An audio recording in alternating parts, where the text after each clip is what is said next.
네, 안녕하세요. 네, 안녕하세요. 네, 간단한 자기소개 부탁드릴게요. 네, 안녕하세요. 저는 경기도 안양에서 아내와 함께 작은 상담실을 운영하고 있는 상담심리사 함광성이라고 합니다. 반갑습니다. 예, 반갑습니다. 네. 오늘 좀 궁금한 게 우리가 자존감에 대해서 좀 궁금한데 일반적으로 자존감이라는 말을 굉장히 남용하고 있잖아요. 그쵸? 네. 굉장히 많이 사용하니까. 그런데 그렇게 남용하는 그 자존감에 대해서 명확하게 구체적으로 얘기해 주실 수 있을까요? 자존감이라는 게 정확히는 자존중감이고, 풀어서 얘기하면 문자 그대로 나 스스로를 존중하는 느낌을 자존중감이라고 하는데, 이게 말 그대로 느낌이라서 이거다라고 뭐 눈에 보이는 것도 아니라서 참 정의하기는 어렵죠. 느낌적으로 어떤 이미지를 떠올리시면 되냐면, 그 왜 쇼미더머니나 뭐 이런 막 래퍼분들 나와서 막 하는 거 보면은 저쪽에서 막 뭐라고 랩하고 나면은 리스펙 한다고 뭐 이런 말 하잖아요. 상대방한테 리스펙 한다라고 하는 걸 자기 스스로한테 하는 걸, 그걸 이제 자존감이라고 보시면 되고, 반대라면 디스 하잖아요, 래퍼들이. 예. 디스를 자기 스스로한테 하는 거, 이제 셀프 디스. 다른 말로 그걸 이제 자기 비난이라고 하기도 하죠. 자존감은 그런 느낌이라고 보시면 되는데, 말씀하신 것처럼 자존감이 되게 오랫동안 심리학 영역에서 연구가 되어 온 거는 맞고, 오히려 연구로서는 이제 조금 한물 간 개념이기도 한데, 어떤 책이나 매체에서 자존감 얘기가 하도 이제 많이 나오다 보니까 이게 이제 대중에게는 굉장히 이제 친숙한 개념이 된 것 같아요. 중요한 개념인 것도 맞고요. 근데 다만 이게 너무 익숙해지고 많이 알려지다 보니까 여러 가지 심리적인 모든 어려움을 다 이제 자존감 때문이다. 그런데 자존감이 낮아서 우울하다, 자존감이 낮아서 불안하다. 마치 그 MBTI로 모든 걸 설명하려고 하듯이 자존감이 만병의 근원이 된 것 같은 현상이 좀 느껴지고, 저도 반대로 또 이제 자존감만 좋아지면 내가 이럴 수 있을 텐데, 자존감만 높아지면 내가 이럴 텐데 라고 하는, 약간 제가 우스갯소리로 하는 말이지만 이 시대가 지금 자존감 만능주의에 빠진 것이 아닌가, 이런 생각도 가끔 합니다. 그렇다면은 자존감이 높으면 뭐가 좋고 낮으면 뭐가 나쁜가요? 이게 되게 자존감 만능주의라고 얘기를 했지만 어느 정도 또 맞는 말인 게, 자존감이 높다라는 건 어떤 몸으로 치면 헬스 많이 한 분들이 몸이 좋은 것처럼 심리적인 근육이 많이 붙어있다는 얘기기도 해서, 우울하거나 불안하거나 여러 가지 심리적인 어려움들에 대해서 잘 견뎌낼 수 있는 근육이 있다 라고 보면 될 것 같아요. 자존감이 높았을 때 무엇보다 좋은 점은 되게 삶을 클리어하게 살 수 있는 것 같아요. 그게 제일 큰 장점 같은데, 되게 유명한 인터뷰 영상인데, 그 예전에 김연아 선수를 인터뷰했는데 스트레칭 할 때 무슨 생각하면서 하세요? 라고 물어봤는데, 김연아 선수가 생각은 무슨 생각이냐, 그냥 하는 거다. 마치 이런 상태로 삶을 산다는 거죠. 그러니까 우리가 인간의 종족 특성상 생각을 많이 하면 그 생각은 부정적인 방향으로 흘러갈 수밖에 없어요. 그래야 생존에 유리하니까. 생각을 많이 할수록 부정적으로 자꾸 이렇게 몰고 가지는 게 있는데, 자존감이 높다면 그냥 그렇구나 라고 하고 끝난다는 거죠. 예를 들면 제가 좀 전에 막 이렇게 말을 더듬었어요. 말을 더듬어서 좀 속상한데, 만약에 제가 자존감이 높다면 내가 말을 더듬었구나, 속상하다, 아쉽다, 여기서 끝난다는 거예요. 근데 이제 만약 자존감이 낮다면 내가 말을 좀 더듬었네, 어떡하지? 이거 다 티나면 어떡하지? 이거 편집해서 잘라주실까? 이런 생각들이, 부정적인 생각들이 덕지덕지 붙게 되면서 삶이 좀 이렇게 무거워진다는 거죠. 이런 게 자존감의 어떤 제일 큰 장단점이 아닐까? 라는 생각이 좀 듭니다.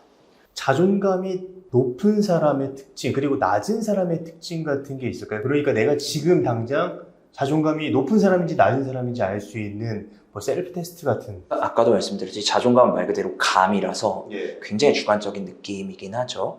그래서 내 자존감이 높은지 낮은지 알아볼 수 있는 두 가지 방법을 소개해 드릴 텐데, 첫 번째로 이제 좀 과학적이라고는 할 수 있지만 정확하다고 볼 수 없는 건 이제 검사죠. 자존감 관련 검사, 자아존중감 척도라든지 이런 것들이 이제 되게 많이 알려져 있지만 그 중에서도 좀 많이 쓰이는 척도가 있죠. 그걸 통해서 보시면 자존감이 높은지 낮은지 알 수 있고, 그 척도는 제가 이 영상 댓글에 이렇게 좀 남겨놔도 괜찮을까요? 좋습니다. 네, 그렇게 하면 좋을 것 같고, 두 번째는 사실은 이건 과학적이라고는 할 수 없지만 어떻게 보면 좀 오글거리기도 하지만 되게 정확한 방법이라고 저는 생각을 하는데요. 예. 자존감이라는 게 결국 이제 내가 나를 좋아하느냐잖아요.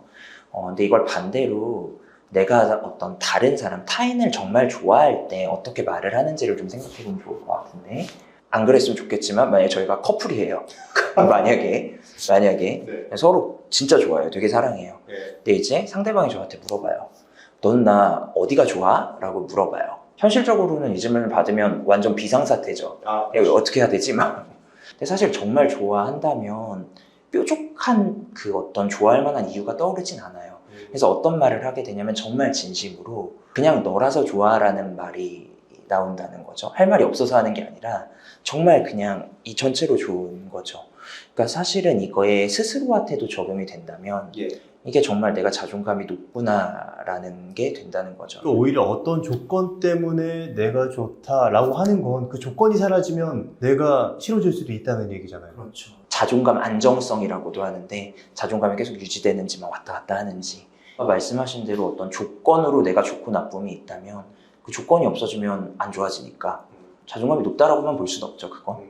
주변에 보면 내가 자존감이 낮다고 생각해서 굉장히 나를 뭔가 싫어하고 또 자존감이 높다고 생각해서 사람들한테 난 자존감 높은 사람이야 라는 걸 어필하려고 하고 이런 사람들이 좀 있는 것 같아요. 자존감이라는 것은 근본적으로 근자감이랑 되게 속성이 비슷하다고 저는 근자감. 생각을 해요. 근거 없는 자신감. 그냥 내가 좋은 거거든요. 사실은 막 이렇게 어필을 할 필요도 없는 것이고, 정말 자존감이 높다면 기본적으로 내 뇌 구조 안에서 자존감에 대한 생각을 안 할 거예요. 그냥 그냥 이게 나지 뭐. 내가 자존감이 높고 말고 뭐 이런 평가 자체를 안 할 거란 얘기죠. 그래서 저는 자존감을 어필하는 분들은 글쎄요, 잘 믿지 않아요. 사실 저도 예전에 그 대학생 때 되게 자존감에 대해서 어필을 많이 했던 것 같아요. 그런데 어느 순간 자존감이라는 단어가 머릿속에서 사라지더라고요. 그렇죠. 내가 자존감이 낮던 높던 그게 무슨 의미가 있지? 보이는 것도 아니고. 그 척도가 그렇게 말한다고 해서 그게 나한테 과연 진짜로 나의 가치를 판단하는가? 라고 했을 때 아닐 수도 있겠구나라는 생각이 들더라고요. 그럼요. 잘 생각하셨네요. 네. 그렇다면은 그럼 좀 그런 자존감에 대해서 벗어나고 실제로 자존감을 강하게 만들 수 있는 방법이 있을까요?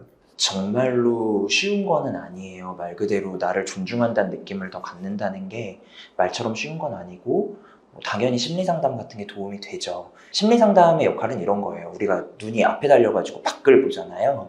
근데 심리상담은 내 안을 보는 눈을 키운다고 해요. 그러니까 내 안에서 일어나는 것들을 그냥 보는 거, 아니면 그렇구나라고 봐줄 수 있는 거, 요 능력을 키우는 게 결국은 상담이고, 사실 이게 뭐 자존감이죠. 저도 상담사지만 뭐 한두 푼 하는 것도 아니고 비싸기도 하고 여러 여건상 상담을 받기 어려울 수도 있어요. 그래서 좀 혼자서 해보실 수 있는 방법들을 좀 코멘트를 해드린다면 어렵지만, 그러니까 자존감이 모든 것의 원인이 된다라는 생각에서부터 어느 정도 거리를 둬야 되는데, 자존감 때문에 여러 문제가 생기는 것도 맞지만 이런 어떤 행동들 때문에 자존감이 낮아지는 것도 맞거든요. 그러니까 서로 순환한다는 얘기죠.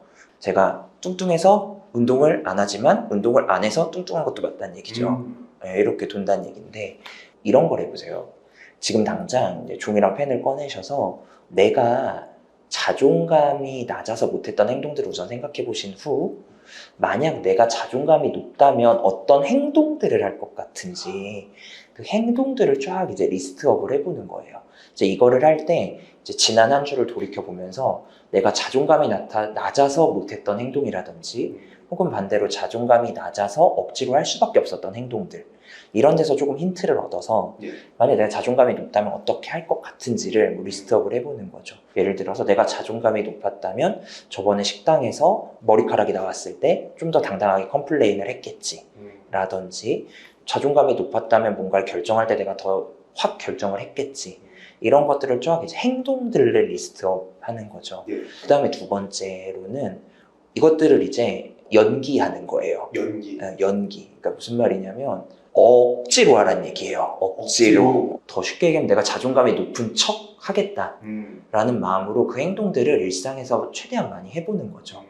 근데 사실 하루 종일 그 연기를 하고 살기는 피곤하고 못해요. 그러니까 하루에 하나, 이것도 어려우면 일주일에 하나씩 그 행동 리스트업 해놓은 것들 중에서 내가 오늘 하루는 틀림없이 식당에서 뭔가 주장을 한번 해볼 거야 라는 정말 딱 하루에 하나씩만 그런 행동들을 제가 계속 강조하는데 억지로, 연기로라도 정말 억지로 그런 행동들을 해보시라는 거예요. 그러니까 그런 행동들이 쌓이다 보면 자존감이 따라온다는 얘기죠. 근데 우리는 보통 반대로 생각해요. 자존감이 높아지면 이런 행동들을 많이 하겠지. 근데 이게 틀린 말은 아니에요. 맞거든요. 근데 언제까지 이 눈에 보이지도 않는 자존감이 언젠가 높아지겠지라는 생각만 하면서 그런 거 많이 하잖아요. 뭐 자존감을 높이기 위해서 나는 나를 사랑해. 뭐, 난 충분히 괜찮은 사람이야. 그것도 좋지만 잘 안 될 거예요, 이게. 그렇죠. 네. 이 눈에 보이지 않는 자존감에만 너무 매달리기보다는 어떤 행동들에 계속 초점을 맞춰서 억지로 그 행동을 하다 보면 자존감이 따라온다는 거죠, 어느 정도. 그런 행동들을 억지로 연기하듯이라도 하다 보면 삶에서 작은 성공 경험들이라는 게 생겨날 수밖에 없어요. 그게 생겨나다 보면 이거 괜찮네? 나 이거 괜찮은 사람인가 보다 라는 느낌이 따라올 거라는 거. 그리고 또 한 가지는 그런 행동들을 하다 보면 주변에서 나를 보는 시선이 바뀌고 주변으로부터 받는 평가가 달라진다는 거죠. 쟤 저번에는 식당에서 머리카락 나와도 한마디도 못하던 애가 야, 너 이번엔 그래도 이런 말 잘한다 라는 피드백을 듣다 보면 이거 괜찮네? 되네? 나 괜찮은 사람인가 보네? 이런 느낌들이 같이 따라올 거라는 거죠. 이게 조금 더 어떻게 보면 혼자서 해볼 수 있는 실용적인 방법들인 것 같아요. 너무 좋은 얘기를 해주셔가지고 무언가 이제 우리가 흔히들 자존감 때문에 나는 못해 라고 합리화를 하는 경우가 많잖아요. 많죠. 근데 그걸 완전 단박에 합리화를 하지 못하게 만들면서도 내가 실질적으로 더 나아갈 수 있는 방향을 제시해줬다고 생각이 들어서 자존감이 높아지면 좋아지는 건 분명 맞아요. 이걸 부정하는 건 아니지만 잘 안 돼요. 상담에서도 어려운 건데요. 그래서 지금 이 영상을 보고 계시는 구독자님들 종이나 펜 꺼내는 게 만약에 어렵다면은 댓글로라도 내가 자존감이 낮아서 못했던 행동 그리고 자존감이 높다면 어떻게 행동했을까를 적어주시고 행동해 주셨으면 좋겠어요. 억지로. 그렇다면 여기서 의문이 드는 게 자존감이라는 것은 그럼 만들어지는 것인가요? 자존감은 만들어지는 게 맞고요.